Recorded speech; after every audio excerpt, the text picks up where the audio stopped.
Só quero aproveitar, voltar para a questão do tarifaço e Eduardo Bolsonaro, porque o senhor colocou um vídeo nas redes sociais que diz que o senhor, diz o seguinte, melhor falando, abrindo aspas, eu gostaria que o meu filho fizesse o que o Eduardo Bolsonaro está fazendo. Então, todo esse impacto que a gente está vendo no setor produtivo, o senhor cita mesmo o impacto em Santa Catarina e como o senhor apresentou as emendas para tentar diminuir esse impacto no setor produtivo. O senhor acha que é legítimo porque um filho está fazendo isso em nome do pai? Não, eu acho que o meu filho, ou o filho do Jair Bolsonaro, um faz e outro poderia e deveria fazer, é denunciar que o seu pai está sendo perseguido. E ele está, eu não tenho dúvida quanto a isso. Está perseguido porque, primeiro, o Lula, como ex-presidente, foi julgado na primeira instância. Não mudou a lei, mas o Bolsonaro, ex-presidente da República, é julgado por uma turma do Supremo. Nessa turma, 3, pela ética da suspeição, um foi advogado do Lula. Rodou o mundo denunciando a justiça brasileira. Lembra disso? Denunciando a má justiça brasileira. Eu não vou falar em inglês, vou falar em português. O ministro Zanin patrolou o mundo dizendo isso. Falando mal de nós. Segundo, mas não foi o único. O ministro Flávio Dino ou perdeu ou não quis mostrar as câmeras do seu ministério. Ele era ministro da Justiça. Ele é que recebeu. Eu sei que a gente não tá nesse recebeu tema, as mensagens Júlio. da ABIN. E finalmente, senador, e finalmente a turma de 5 faz senador, ele muito bem em dizer eles vão condenar o Eduardo e qualquer um, porque dentro de uma narrativa de que eles são uma narrativa que tem delações, uma narrativa que tem um vasto material probatório, inclusive da tentativa de assassinato do presidente eleito, do vice-presidente e do próprio ministro do STF. Portanto, essas coisas é preciso que os fatos venham à tona, que todos os autos possam ser liberados para o grande público, para a gente ver o tamanho da atrocidade do que estava se planejando no Brasil. É um ponto importante. Houve agressão ao Brasil? Não. Não há nenhuma agressão ao Brasil. Primeiro, quanto à questão da tarifa comercial, os Estados Unidos agrediram a Índia? Não. Eles tomaram... No caso da Índia era o petróleo comprado da Rússia, né? Não, mas isso depois de ter feito um acordo. Né? Agrediram a China, brigaram, os presidentes conversaram, suspenderam por 90 dias e mais 90 dias. O que nós estamos vivendo? E aí, o esforço que o Congresso fez, por alguns até não incompreendido, não interessa, nós fizemos bem feito, fizemos o que era possível e a nossa comissão continua existindo, mesmo neste momento, preocupados em favorecer relações. Agora, o presidente da República, de lá e de cá, o de lá eu não posso influenciar, o daqui tomou alguma iniciativa? Quem coordena, quem comanda as relações internacionais de um país é o presidente da República, é o executivo, não é o Congresso. E, ao contrário de todos os outros chefes de Estado, o nosso não tomou nenhuma iniciativa. Quero levar isso para existe uma coisa chamada ética da responsabilidade.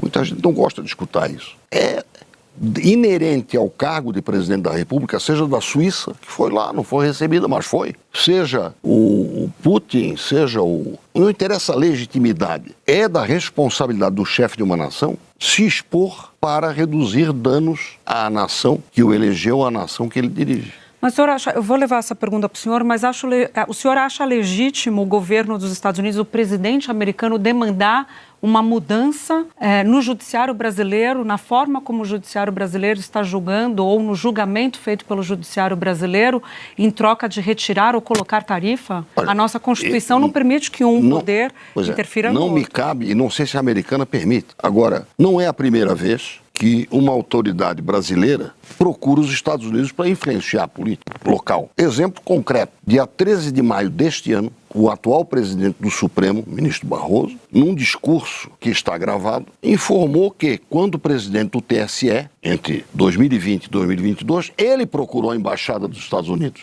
para que a Embaixada e o Departamento de Estado influenciasse na política brasileira. Isso ele disse, ele declarou dia 13 de maio. Portanto, não me cabe julgar o que o moveu a isso, nem o que moveu o presidente Trump. O presidente Trump maltratou o presidente da Ucrânia na sua primeira reunião, recebeu muito bem na segunda, mas o presidente da Ucrânia não deixou de procurá-lo mesmo, tendo sido maltratado na primeira.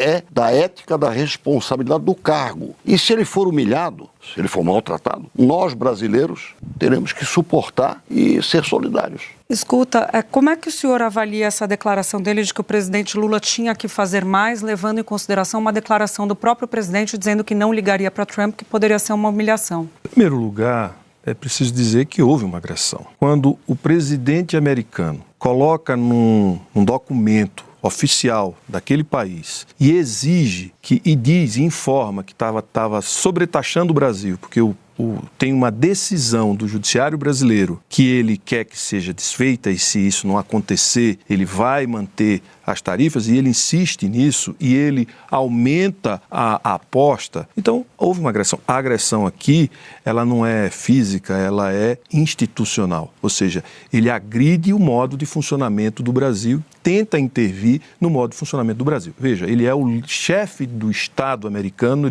e ele está interferindo em assuntos internos do Brasil. Quanto ao presidente Lula, ele tem que preservar pela autoestima do povo brasileiro. Ele representa o Brasil, ele representa o povo brasileiro.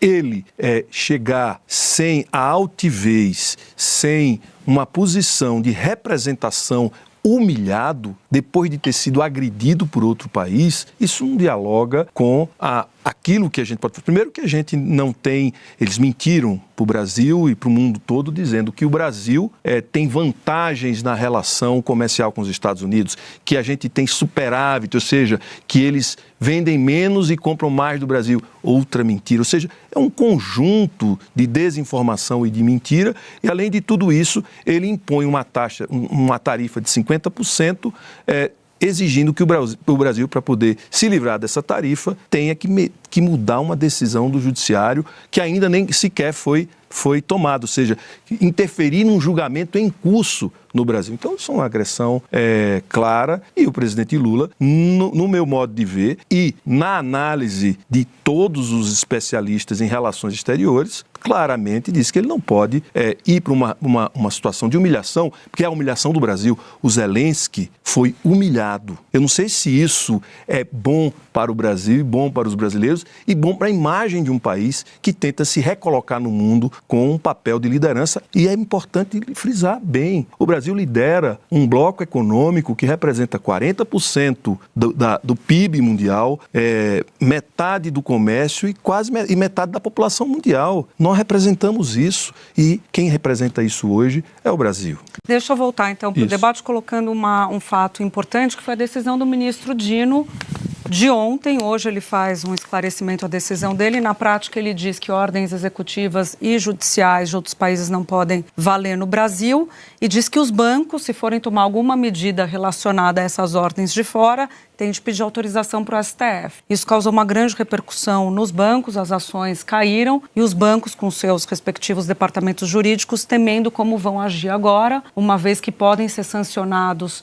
lá fora e aí as implicações acontecem sendo na vida real deles aqui dentro também. Como é que o senhor vê a decisão do ministro Flávio Dino? Eu vejo como um momento de coerência política do ministro Flávio Dino. Magnitsky ofende qualquer comunista. Essa palavra é uma agressão ao comunismo, porque este cidadão ofendeu profundamente o comunismo russo e soviético ao denunciar como é que eles faziam justiça. Eu acho que o ministro Flávio Dino, que é egresso do PCdoB, está sendo coerente. Agora, qual é a decisão judicial do colegiado? Eu não conheço. Agora, como monocrática, é mais uma. O judiciário brasileiro está sofrendo essa crise internacional por causa do excesso de decisões monocráticas. E o próprio ministro Fachin já disse qual é a prioridade dele. Ele vai valorizar a colegialidade. Vamos esperar a decisão do Supremo. Esse é um ponto que o senador coloca, porque foi numa DPF sobre outra questão, né, que era a questão de Mariana, coerência essa decisão política do ministro Dino.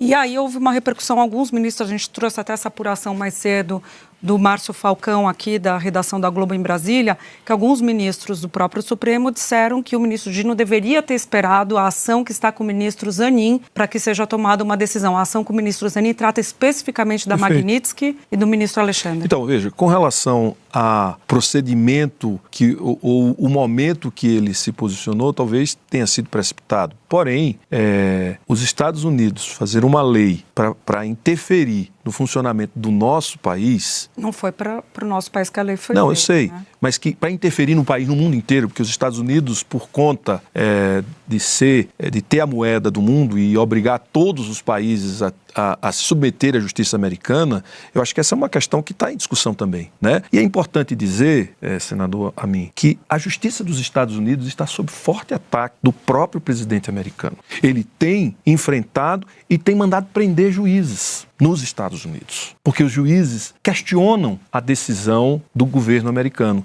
Imagine no Brasil se um juiz, se um presidente, seja ele qual for, mandasse prender um juiz porque se posicionou contra uma decisão do presidente. Então, nós estamos falando de um presidente de um país que é um país que tem uma democracia que servia de exemplo e de modelo para o mundo ocidental e que, nesse momento, o mundo inteiro está preocupado com os rumos da democracia americana. Certo? Que a divisão entre os poderes do judiciário com o legislativo, o Ministério Público deles tem muito menos liberdade e autonomia do que os nossos poderes no Brasil. Senador, começo falando sobre pesquisa Datafolha desse final de semana, que mostra números sobre essa divisão no país em relação também ao tarifaço. 22% culpam Bolsonaro, 17% culpam Eduardo Bolsonaro, então somando os dois percentuais, 39% os Bolsonaro e 35% o presidente Lula. Uma divisão aí. Como é que o senhor vê esses números e qual a razão deles? Não há como discutir pesquisa, a não ser fazendo outra pesquisa e confrontando. Então, isso é uma percepção sobre o resultado no momento do que aconteceu. E aí, pesquisa se autoexplica. O que nós temos que considerar é o efeito econômico, o que gerou esse tipo de atuação do governo norte-americano e o que vem por aí, né? Mesmo sendo oposição ao governo, nós conseguimos compor uma missão de 8 senadores em que não houve nenhuma discussão pública. Eu acho isso, eu acho aquilo. O que nós fomos procurar não foi negociar, porque a negociação é privativa de governo e empresário. O que nós fomos é abrir canais com a classe empresarial americana. E o fizemos com sucesso. O maior exemplo, a Câmara de Comércio dos Estados Unidos produziu 2 correspondências a favor de uma revisão da decisão do governo americano.